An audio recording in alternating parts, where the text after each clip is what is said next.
Ai vostri posti. Oltre 1400 atleti da tutta Italia a Jesolo per i campionati tricolori giovanili di allievi, insomma la speranza della nostra atletica. È la seconda batteria dei metri 400 maschili. Dai 400 ai 1500 e 800, al salto in lungo, al martello, al salto in alto. L'atletica è una e le specialità però tantissime. Per decenni l'Italia è sempre stata sugli scudi, per risultati e praticanti, come raccontano questi ragazzi che vivono ancora nel mito di Pietro Mennea. È uno dei vivai più sviluppati in Italia, il Veneto, quindi siamo molto contenti che si sta sviluppando così, in questo modo. Abbiamo dei buoni atleti, però mancano le strutture, come credo in tutta Italia.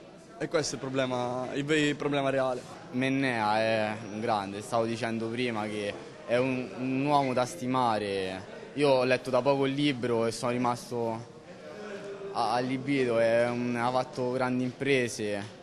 E poi miti reali, da Stefano Baldini, medaglia d'oro nella maratona alle Olimpiadi di Atene nel 2004 e ora commissario tecnico FIDAL delle nazionali giovanili, e Gabriellina Dorio, mezzofondista, medaglia d'oro nei 1500 alle Olimpiadi di Los Angeles nel 1984.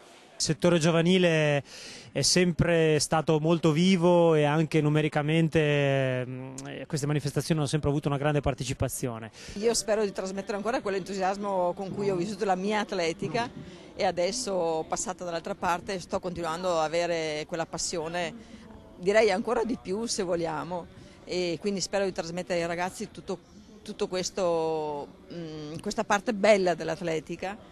La FIDAL Veneta Nazionale sta facendo molto per la rinascita dell'atletica e i risultati iniziano ad arrivare. L'atletica giovanile italiana e veneta sì, è sempre stata ad altissimo livello e continua a rimanere ad alto livello. L'atletica è già rinata, altro che ha voglia di rinascere. Basta guardarci intorno, vedere quello che accade a Jesolo, ma basta vedere quello che è accaduto per tutto l'anno.